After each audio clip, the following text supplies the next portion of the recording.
What up, Oh, everybody? hey. John Escudero. I'm here with my boy Mac. We're doing the Smackdown Rewind. I wish we weren't. Mac, say hello to the beautiful people who decided to join us tonight. Hello, beautiful people. I'm going to try to sound enthusiastic for this, but I'm very good at faking things. So let's get into this. I did not hate my life watching this episode of Smackdown tonight, and that's better than. I think I hated my life because I was trying to avoid spoilers on Twitter, so I was muting words. Yeah. But I've seen an influx of people getting around people muting words, which is another level of trolling that I respect but also hate. Yeah. So I saw who answered the open challenge, and I saw the finish of the women's title match, and I was like, oh man, that's the two fucking things I wanted to see. I definitely saw the who answered the open challenge beforehand. But also, thanks to SmackDown airing early, I was able to watch the pirated version, not live, but I started it at the same time as SmackDown, and I was able to finish like 20 minutes before everybody else because no commercials. So that was nice. I had some time to fuck around before we went live here with the beautiful people. But yeah, I had to watch it on regular cable television on Fox, which is shit from an ass because that fucking network sucks. Not for long. 2 more weeks, right? 2 more weeks, and WWE Smackdown is going to be on the USA Network. Still on Fridays, right? I believe so. Yeah. Is that a Friday? September 13th. It's September 13th. Friday, September 13th. Yes, sir. Oh yeah, the 14th. Interesting. USA has never had anything on Friday, really. And that's probably going to be that means that they're about to have a whole ass boost of audience on Friday that they've never had before, and they're going to tout it like the most successful thing in history, and that's cool. Yeah, and you're gonna have the cringe ass person who runs the USA Network Instagram account kayfabing comments. But we might as well get right into the end of SmackDown here. I'll throw a couple of graphics over us while I try to pull up a Twitter feed. Nia Jax defeated Michin to retain her WWE Women's Championship. At some point towards the end of the match, Tiffy Stratton comes out to quote-unquote help Nia Jax, but in reality, it looks like she was going to cash in on her friend until she got caught by Nia Jax. But shortly after that, Bayley runs out. First time we see her since SummerSlam. She is furious. So she fights Tiffy off, and the match goes back to kind of being a one-on-one. Michin and Nia Jax, they worked really hard here tonight. I thought they were really stiff with what they were doing. They beat the shit out of each other. Nia sold her ass off for Michin. And, eventually Michin does get defeated, and Nia fucking squashes her. Insane. Insane she beat finish. The shit out of her after that match. The piece of table. That was actually funny as hell. She just it was like, it didn't even lead to nothing. It was just like an angry monster, like angry that she was hurt. That she was able to hurt her. That trash can spot, man. Oof, Jesus! For just like I know we're in Berlin, but just for like a throwaway SmackDown, holy shit, that was dangerous. I thought they, like you said, that trash can spot, a couple of other ones, the power bomb, Michin trying desperately to do a damn, it's like a tornado DDT onto a trash can. Yeah, dude, she took that Uranagi from inside to outside on the apron like a champ. Twitter is so fucking trash. It's I try to pull trash now. Yeah, wish they'd ban it like they banned it in Brazil. They did, but I don't even mean it like the generic way. I mean it like the way that I was trying to pull up clips of the top, and it's only giving me things from like a year ago. Oh Jesus Christ! Yeah, you gotta hit the latest, I think. Oh no, that's what I mean. All right. Now I'm in late. I gotta go to latest. Look at this. It's fucking crazy. May 10th. Here we go. This is what I really wanted to see. God, there we go. Jesus Christ. Oh man. Did you hear that they mentioned Michin as a former TNA Impact Knockouts World Champion? I didn't notice that. Yeah, they were out. They were outside fighting in the ring and outside the ring, and Michael Cole, who I loved on this show. I thought Michael Cole was a breath of fresh air. Like I like Corey and Wade Barrett, but Wade like Barrett. man, yeah, this was Michael Cole was great, man. Like Michael Cole getting his flowers after years of people saying that he was shit. Like it's great because yeah, he was like Michin should be taken as a threat. Nia Jax shouldn't overlook her. She's a former TNA Knockouts Women's Champion. I was like, oh shit, look at that. Look at that. I heard they were using WWE footage on the TNA pay-per-view as well tonight.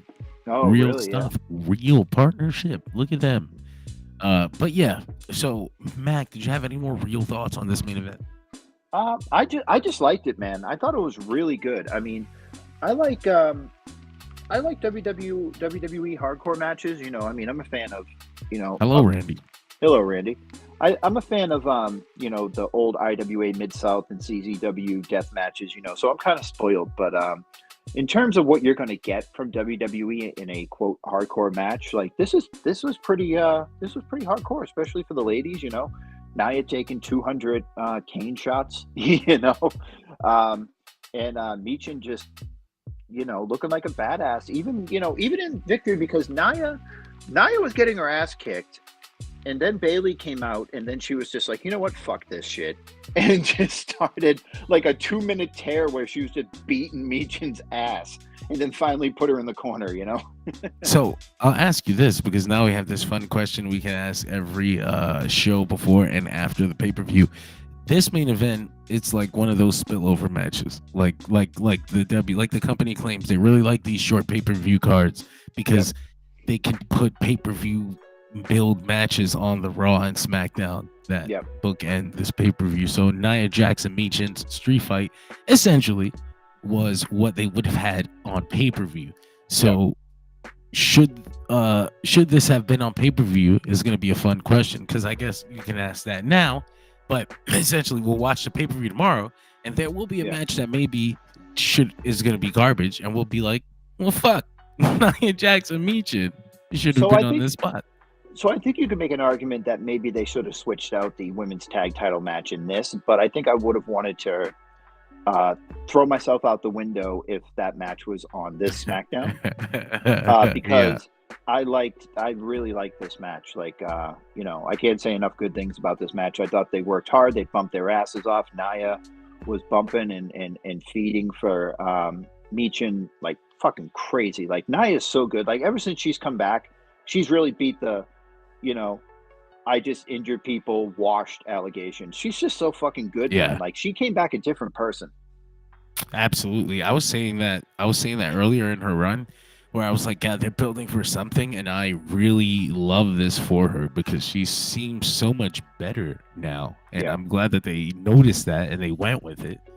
And she seems like she in her first run, she was really letting the internet get to her, because I remember a lot of stuff she was tweeting back at people, like calling them marks and stuff like that. And then she got rid of her Twitter for a while, and then she came back, and now she just looks like so like mentally better.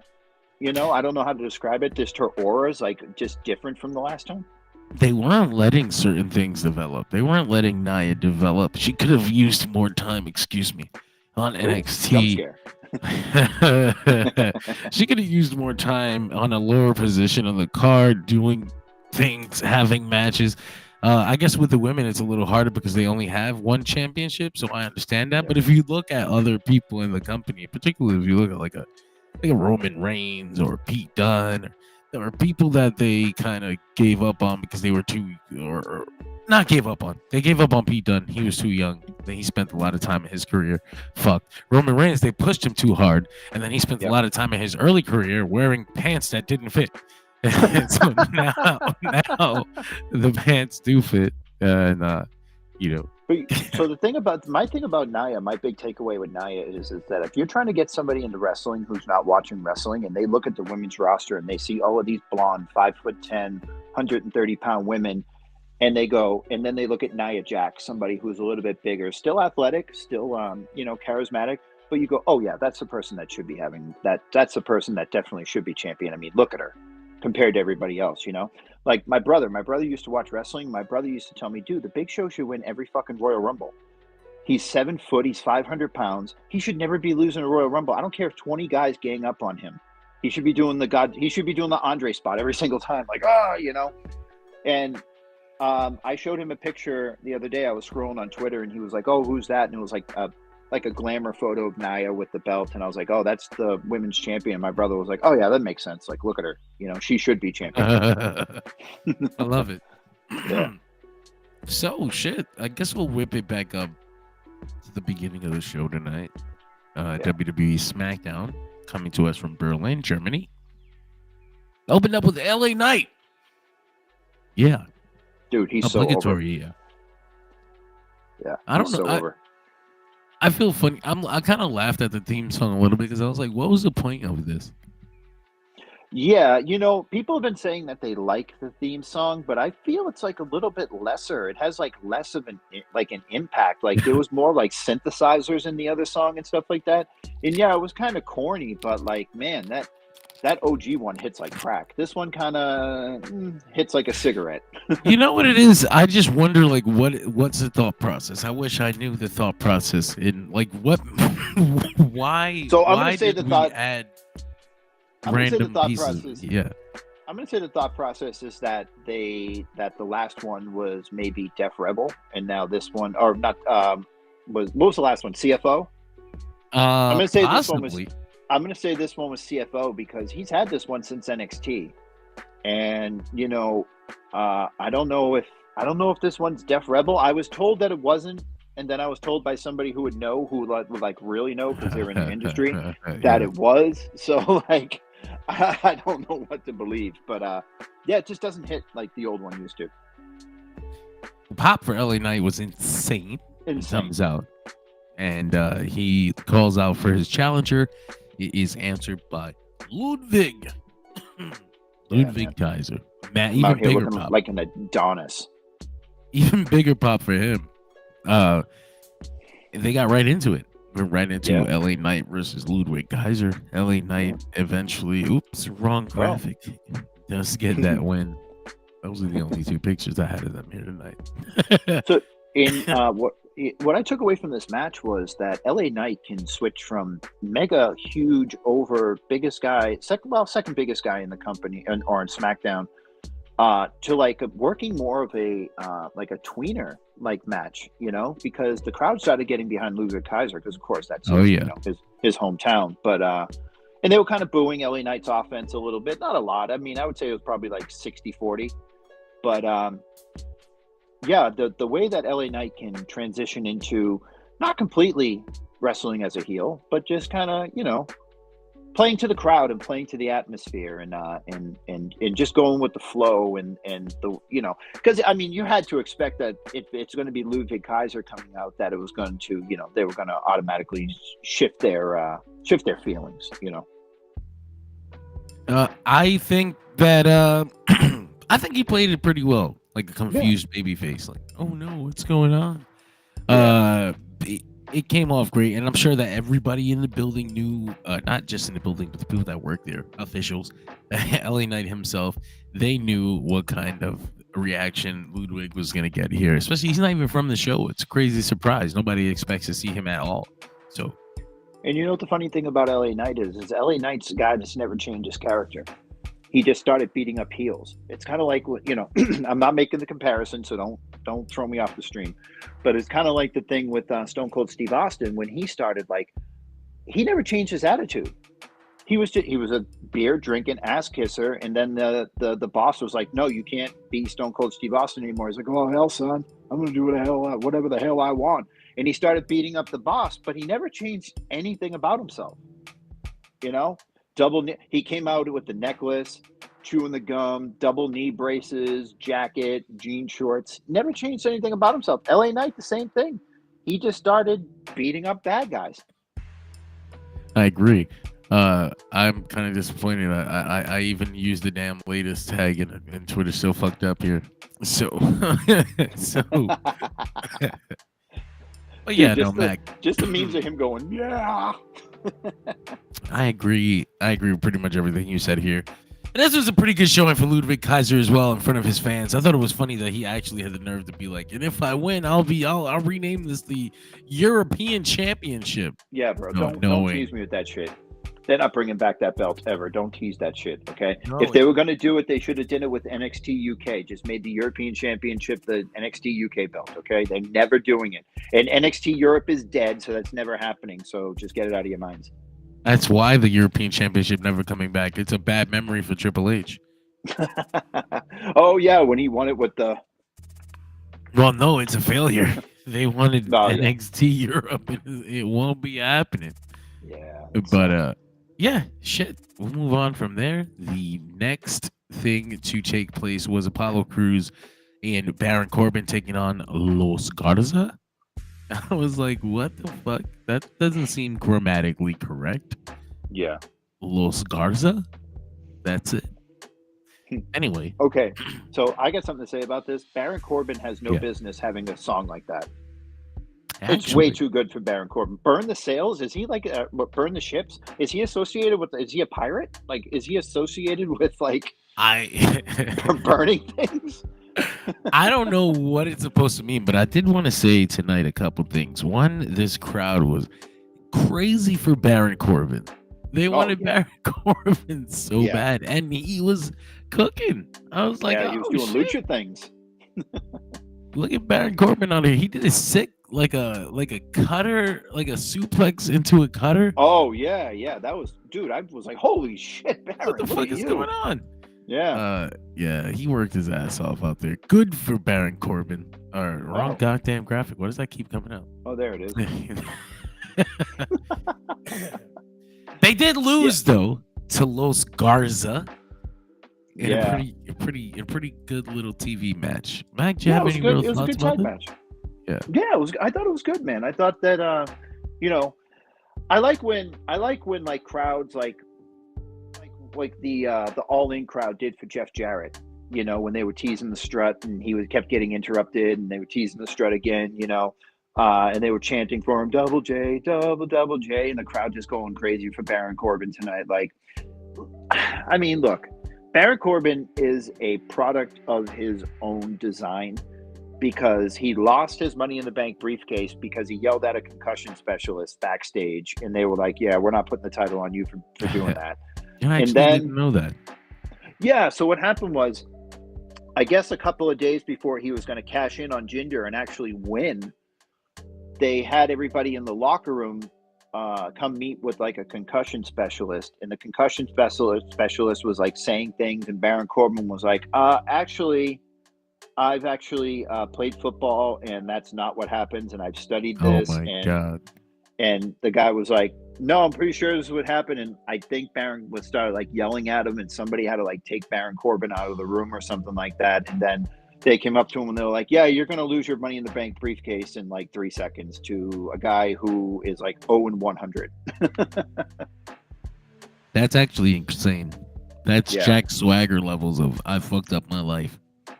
Yeah, you know, and I mean, putting him with Apollo Crews isn't, you know, it's not exactly the best spot on the card because they're pretty much like 1A and 1B when it comes to, you know, just job. 1 week they could be winning a tag match over Humberto and Angel, and then the next week they could be on WWE Speed losing to Pete Dunne in like, you know, 30 seconds or whatever. But I'm here for a Baron Corbin redemption arc. When they were doing the bum ass Corbin thing, I was so invested, and then they did the happy Corbin thing because Vince is out of touch and doesn't know how to keep a good thing going. You know, the bum-ass Corbin was the best he's ever been in his career.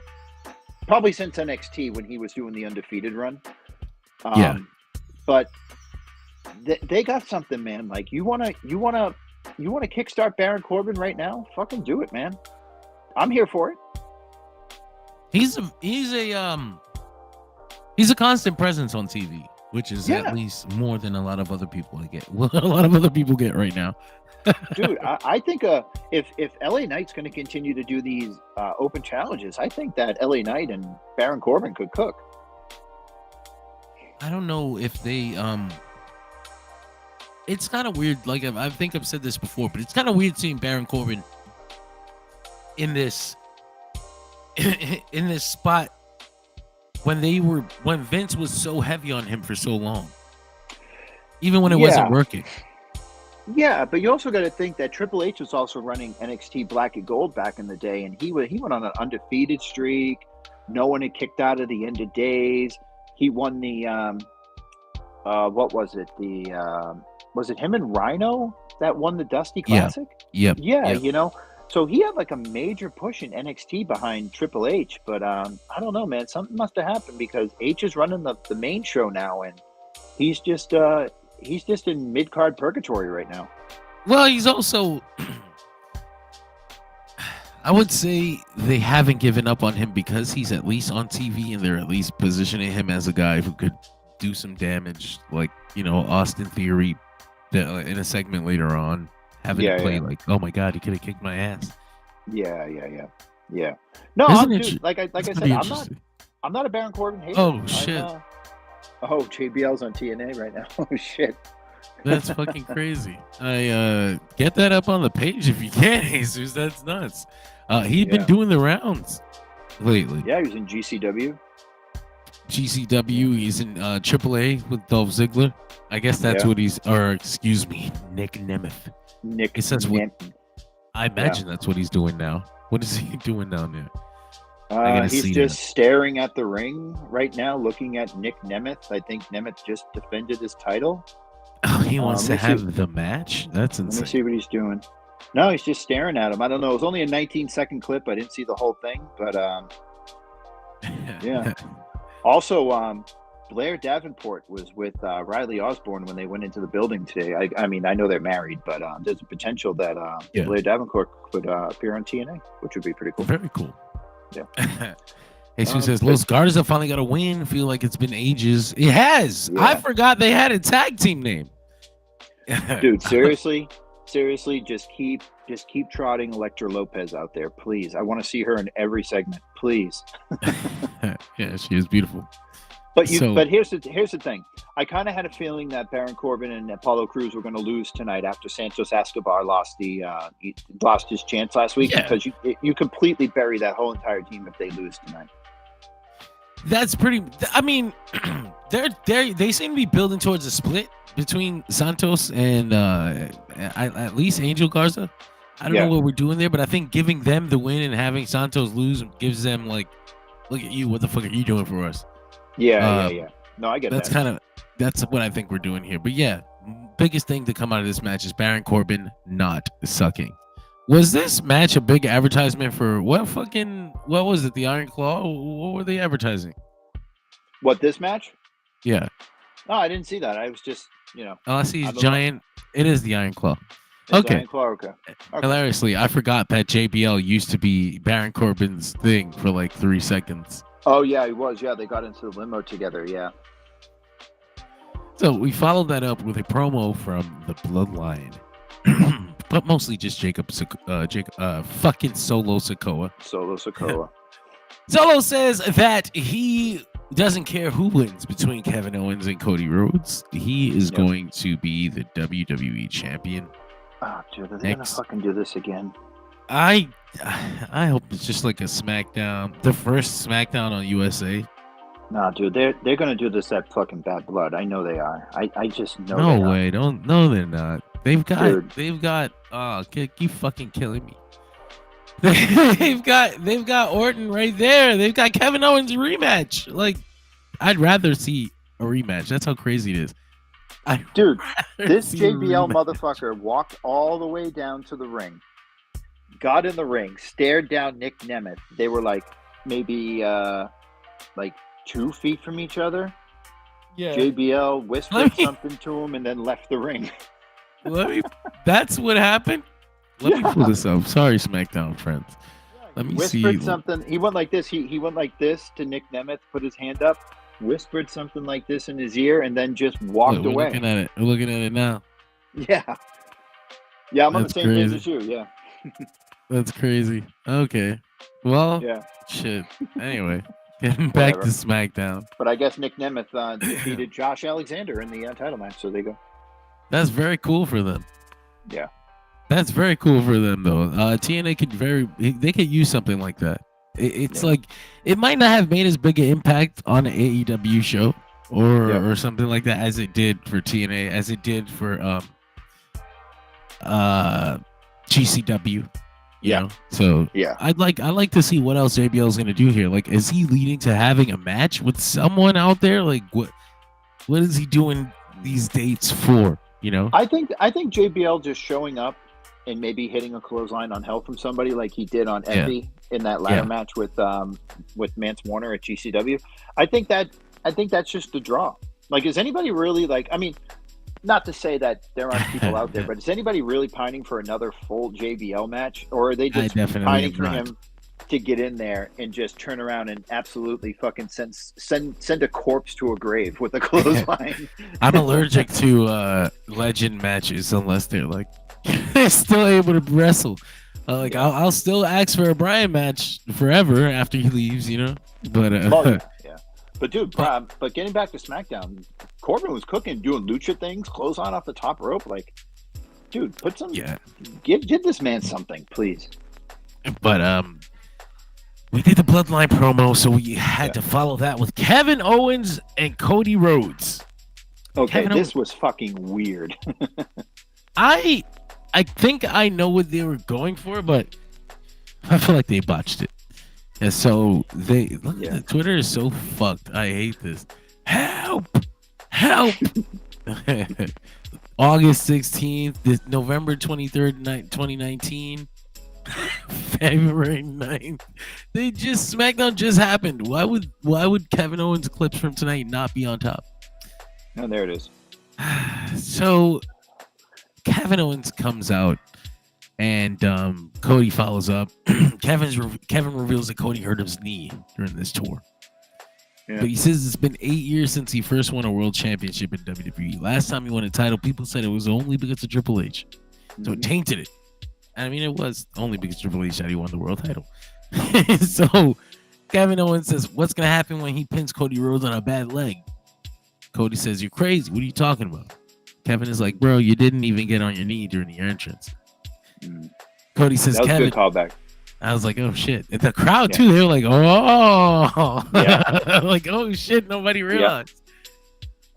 Cody asks Kevin, if I beat you, will we still be friends? And Kevin whispers in his ears, well, I thought looked like I don't have any friends. He walked off. It was something about friends. I know the last word was friends. No, I think what Kevin said was, you asked for this. Maybe. I definitely saw FR. Yeah.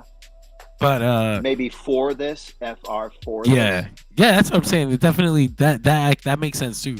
But for sure, I'm like, okay, well, if they had made it like, oh, okay, well, Cody's knee was hurt all this time, and that's why Kevin Owens was like, I don't want to do this. Because remember, he was acting weird about the championship in the first place. Like, I don't want to take this title shot. If they had tied that in, I would have been like, okay, well, that's an interesting thing, because now tomorrow he's going to work the leg. They're still going to do that, but just the one detail of it happening on this European tour instead of before makes those first 2 weeks like, so what were you doing then? Like, why were you acting like a bitch then? Like, so the one part I liked about this is when Cody said, your big moment of your career, you wrestle your idol, Stone Cold Steve Austin, in the main event of WrestleMania 38. But what was everybody talking about coming out of that? It was me being the surprise opponent for Seth Rollins. I was the whole talk of WrestleMania. Felt like I overshadowed. He goes, in 2016, he goes, I left here. He goes, I left WWE. He goes, I went and I did things with friends of yours who are now friends of mine. And when I came back, I feel like you weren't a part of that, so that you felt anger about that you weren't a part of it, and that you were just here and doing whatever. And now that I'm back, you feel like I'm overshadowing you again. So the tone that I hear in your voice isn't confidence, it's anger, and there's the difference. I did like that. I forgot to mention that. He said something like, I had to, as I was shooting up, I couldn't take everybody with me. I was like, Cody, you dick. But hey, great segment, I thought. If a little weird with a whole new thing about the knee. Do you think him saying that he's not really friends with anybody anymore is an indication that he's not really friends with the Bucks? He's not really friends with Kenny anymore and anything? Because he goes, I have very few friends in this business. I don't know. I don't know if he means that. I think that's just performance. I think with Cody, nothing. I don't think his interview answers. I don't think his podcast appearances. I don't think his television appearances. All of that is kayfabe. All of it is fake. All of it is a suit. The suit is a costume. You put the costume on, you know you go to work. You know, you take the costume off. If you see Cody out there at Disneyland in some jeans with his wife, that's Cody. You probably won't even get to talk to him then. You know, you'll never know what that Cody is. Yeah, he's probably off. Yeah, it's off. Don't even speak to him. I wouldn't. I personally would never. I don't. I see people. Because I grew up in New York. I guess you see celebrities all the time. I don't like bothering. My greatest fear is that I will say hi and then start the wave of people begging for autographs by accident. Like, yeah, dude, you're gonna hate just me specifically. Just a little sidetrack. I was in an airport one time in Orlando, Florida, and I was taking. There was like a metro in the airport that you could take to different parts of the airport. And I get on and I look over to my left. Well, this is my right, but I'm looking over to my left. And Beanie Siegel is there, the rapper. And I was a huge Beanie Siegel fan at the time because he was also doing Homicide's entrance. So I was like, oh, shit. So I walked over and his bodyguard was like, he's not doing like autographs or anything. I went, oh, okay. And then Pharrell like walked around the bodyguard and was like, no. And I could see Beanie go like, oh, shit. And he had to sign my autograph. And then people who didn't know who he was but knew he was someone important, like started swarming him, and I was like, "Oh, dude, he is gonna kill Pharrell." I would never want to be that guy. I saw Jacob Fatu at the airport in January. Yeah. I didn't bother him. He looked very scary though. He's out of his walking boot, by the way. Nice, very nice. I didn't notice. Or I guess he didn't. I didn't see his leg tonight. He would have probably seen him online or whatever. They did a 6-man tag with the Profits and somebody else. I forget. I think it might have been the Profits and Cody. Is that a dark match? No, it was on the tour. Oh, okay. It was a house show. Yeah. Okay. Yeah. So, like we said, Kevin Owens whispered into Cody's ear. He walks off. We followed that up with a segment from the A-Town Down Under. Grayson Waller and Austin Theory. Grayson Waller tells he tells Baron Corbin and Apollo Crews, who are backstage lamenting their loss, that Austin Theory says their tag team is going to fall apart. So he's instigating. The Baron Corbin's like, I'm going to whip your ass. What are you talking about? I don't even know you, bro.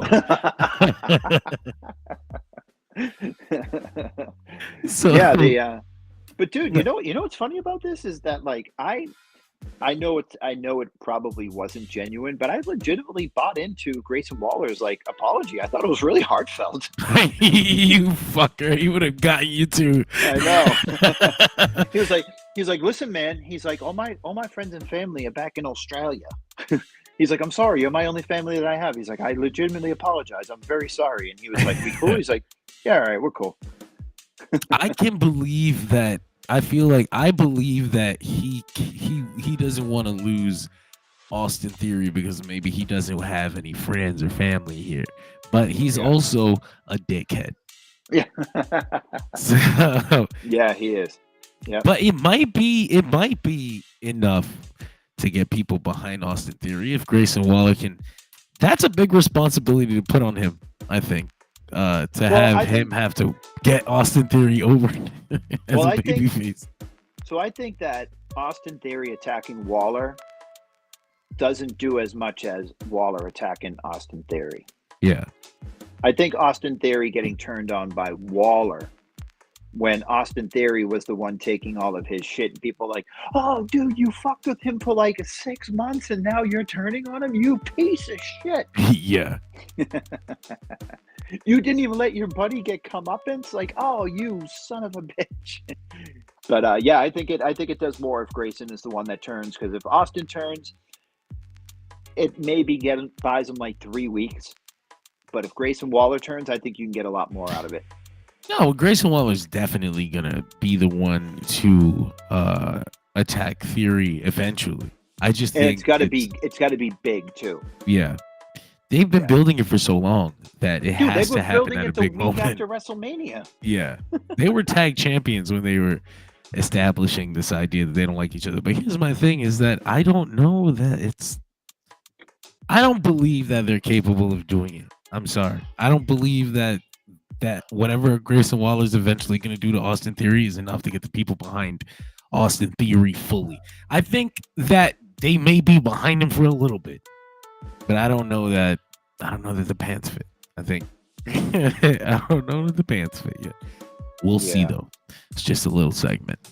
So we got another video promoting Giovanni Vinci's return to WWE TV next week. I can see the aura from here. Somebody on the DSR Facebook post posted a photo, and it was just a window of a department store, and it said 0% interest. and it really fucking popped me. It was really good. It was so good, dude. That's fucking great. I gotta give him credit. Hold on, I gotta find that post. It was if he's watching right now, it was Matty Murphy. Here's the I don't know if you can see it. That's perfect. That's a perfect. So our last match that we're gonna talk about tonight, Andrade versus Carmelo Hayes in their fourth match. Yeah. And this time it wasn't clean. It wasn't? No, the exposed turnbuckle. Oh shit, you're right.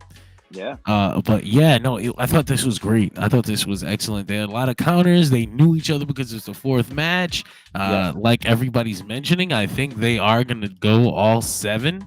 That would be cool. Because they didn't announce it ahead of time. People didn't get a chance to complain about it. That's something I wish more people would utilize. We need to stop announcing things now. We keep giving people too much time to think about it and create their own ideas about what should happen, what could happen, what shouldn't happen. Absolutely. So cool stuff here. I'd like to see the other 3 though. We're already this far. We're 2-2. They might do just one more, you know. So do you give the do you give the winner a shot at the United States Championship? Yeah, you have to. It's just started off as it's really interesting actually. I wonder at what point the decision was made to turn this into best of 7. I don't know, man. I mean, the matches like this one, I think this was probably the weakest of the 4, even though that spinning backfist Andrade does all the time looks like it should put somebody in the ground for real, because he just it's so good. You know, I'm an AEW fanboy. I think you probably call yourself an AEW fanboy. I don't want to speak for you, but I can surmise. I've known you for 10 years. I'm pretty sure I can say that. But, I like the company. Yeah. But Andrade getting this spotlight like right at like the 9:00 hour with Andrade for the past like 6 weeks, you know, with promos and matches all together. Andrade's been doing he's just been doing some really good work, man. And Carmelo Hayes, he had the yips at the beginning with like the Cody thing and you know, the Grayson Waller thing where they both landed on their head. The Austin Theory thing. Sorry, the Austin Theory thing. But man, every match he seems like he's coming out of that, you know, he's coming out of that whole yips thing, you know. I called him Chuck Knobloch a couple of weeks ago, like throwing the ball into the crowd for the Yankees and stuff. But I think I was a little harsh because this match was great, man. They have great timing. Like you said, they know each other now, so they're countering. So not only are they trying to like beat each other, but they're also trying to block each other's signature moves and then pull something out that they haven't seen from the previous matches to hopefully get the win. And it's compelling stuff, man. It's really good. It's really good wrestling television. I think these two, if you had told me like 6 months ago, oh, Andrade and Carmelo Hayes are going to have a 7-match series on television, I probably would have told you you're crazy because Andrade was still in AEW, but I would go, oh shit, dude, I can't fucking wait for that. And you know what? I haven't been disappointed so far. I mean, I really look forward to these matches. I agree. I can't wait to see how we cap this off. Hopefully, we'll keep it going until Bad Blood with a big old 20+ minute finale. But oh yeah, you give them a 7-minute. You give them match 7. You give them 20 minutes on pay-per-view, and they're going to cook a gourmet meal. So that was the last match we had to talk about tonight on WWE Smackdown, which brings us to our finale, our final segments. That is our jobber of the night. Jobber of the night. There he is. Mac. Who's your jobber of the night, my friend? Oh man. If I had to guess, and I know I've been praising him, but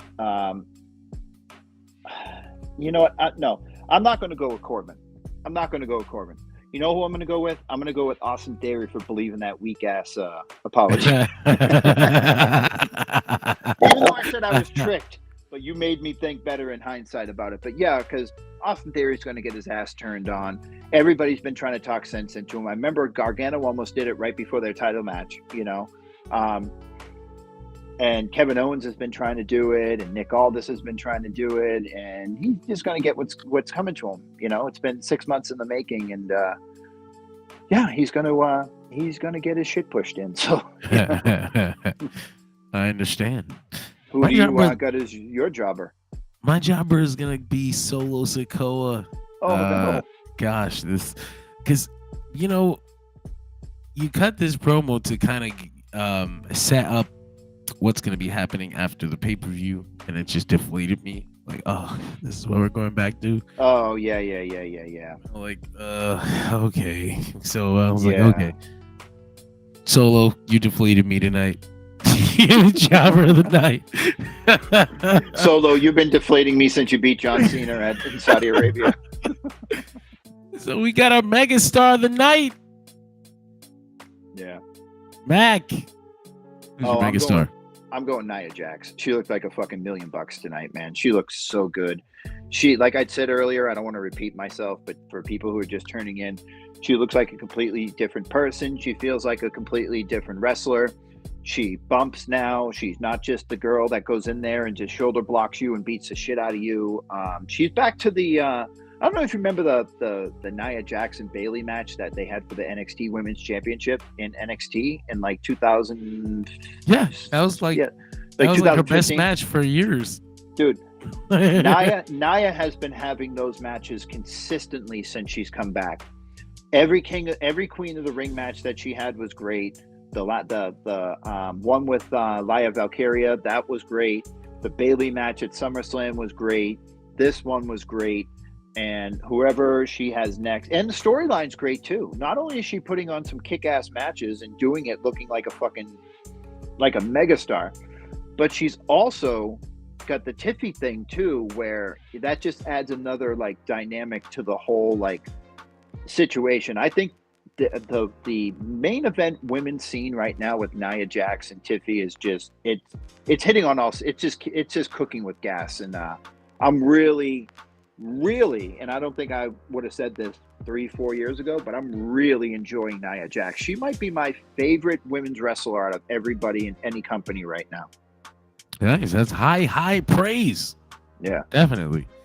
I'm also going to call her the megastar of the night. I'm not going to say she's my favorite women's wrestler in the world right now, but she's definitely one of my favorites in the WWE. I'm enjoying her work a lot, and this particular night, she was the main event in front of this hot crowd, an international show, very big show, and they trusted Nia Jax as the women's champion of the world, to go out there and send those people home happy or mad.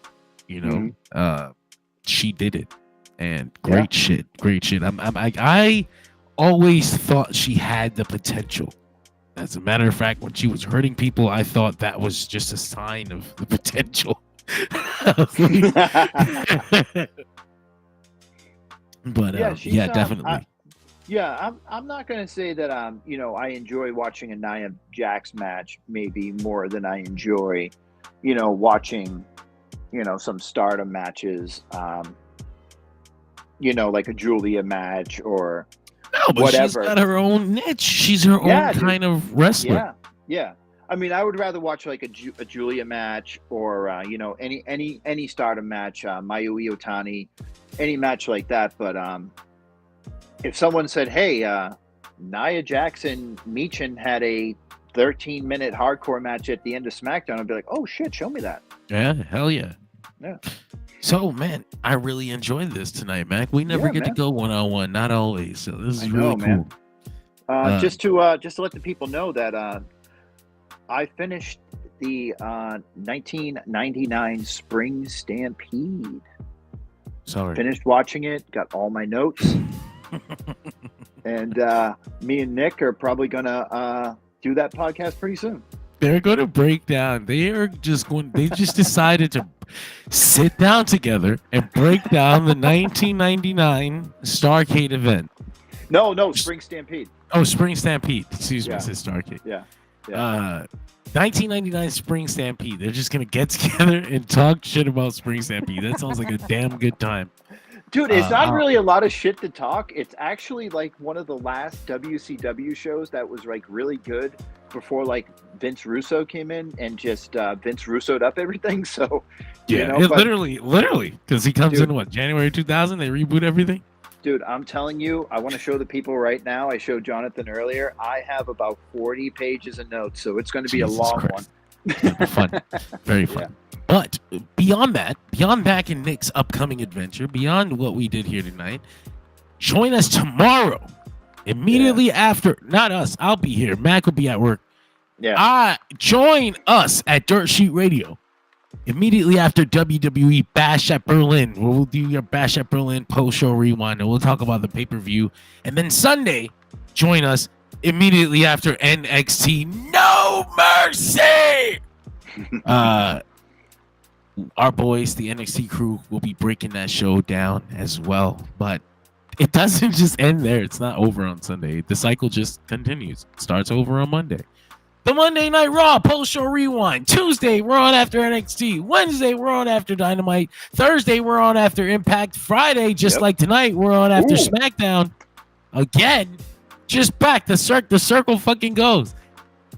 Every Saturday, these maniacs, every Sunday, these maniacs, CJ and Tyler, they watch and break down NXT Level Up, and they have a conversation about the general future of NXT as a brand in total. They love NXT. These are my guys, my NXT team, CJ and Tyler's NXT Level Up. Check them out. Also on Sundays, the 3NT Wrestling Podcast. The boys, 3NT Wrestling on Dirt Sheet Radio, live on Sundays. And of course, finally, if you enjoyed any of that, the flagship, the newscast, Dirt Sheet Radio. We'll discuss the last 7 days of the week in professional wrestling news and rumors. Thank you, by the way, Mac, for joining us this week. I wasn't able to make it. My wife booked me to see the Batman, and I got double booked, but I really wanted that damn bat signal bucket. I don't blame you. I don't blame you at all. It's got this collectible cup. If you can see it, kind of. It's holographic. It does a thing. I won't be joining you guys live on the stream tomorrow for Bash in Berlin afterwards, but I'll be in the comments making your lives a living hell like I usually do. Yes, I would not have it any other way. But thank you all for joining us tonight. This has been fun. We'll see you tomorrow.